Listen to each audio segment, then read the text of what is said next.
cardiovascular disease is so prevalent. There is someone in your family, someone in my family, that's going to be affected by this. My dad had his first heart attack when I was in about the 4th grade. Sometimes I'd see more of the family doctor than I would of my dad. I've seen a friend of mine pass away from rheumatic heart disease. So I aspired to be a doctor. My father was a cardiovascular surgeon. I developed a passion for surgery. Since probably middle school, I said I'm going to get my PhD in cell biology. I did my residency in pediatrics, decided I wanted to be a pediatric cardiologist.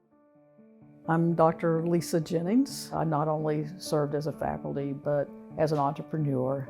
During my PhD years, my project assignment was to isolate and characterize this receptor on the platelet surface. And this receptor was important in platelet clumping. It launched the development of these new drugs and reduced the incidence of heart attack and stroke. I'm Frank McGrew. I'm a cardiologist. I've always been interested in doing research. We've had the opportunity to be in clinical trials with both medicines and devices that led to those becoming standard of care. We've done some stem cell work for heart failure. We've also done some gene therapy studies and research with several of the new blood thinners. They're much simpler to use, much safer, more effective. So I'm Dr. Mehul Patel. I'm a structural interventionist. Structural interventions entail doing procedures from a keyhole access going up all the way up into the heart and either repairing valves or replacing valves. We are the first site in the world to do percutaneous repair or replacement of all 4 valves of the heart and discharge such patients home on the same day.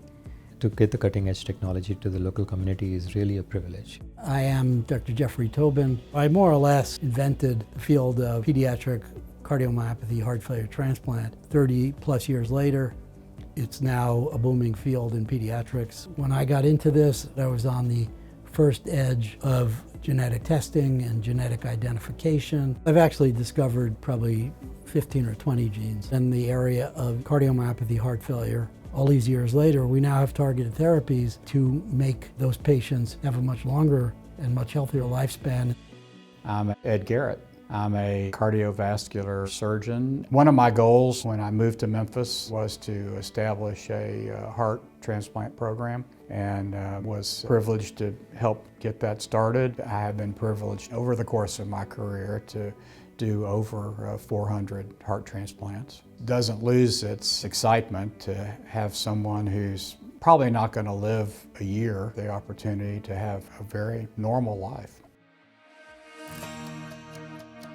The American Heart Association has been very helpful in funding research. Probably the best part of it that I've had connection with is funding new investigators, people in training or right out of training. For me, the American Heart Association made such an impact on my career. My first grant as a young faculty was from the American Heart Association. So it just, helped me establish my research lab and my academic career. I was actually the first person to receive the Buer molecular cardiology grant from the American Heart Association. So that solidified my training and made it clear to me that this was the right path.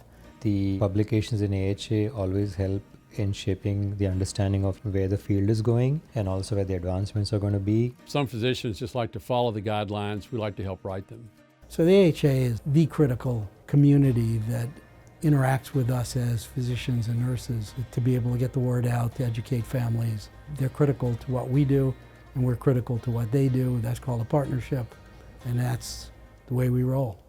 Memphis has a great opportunity because there's so many great cardiology groups, there's the universities. We could be truly on the map if we worked even more together. So it's really important to support the American Heart Association. American Heart Association is doing a great job to fill in those gaps and come up with new innovative ideas of how to kind of improve quality and care. If we don't get heart disease, somebody we love is going to get it.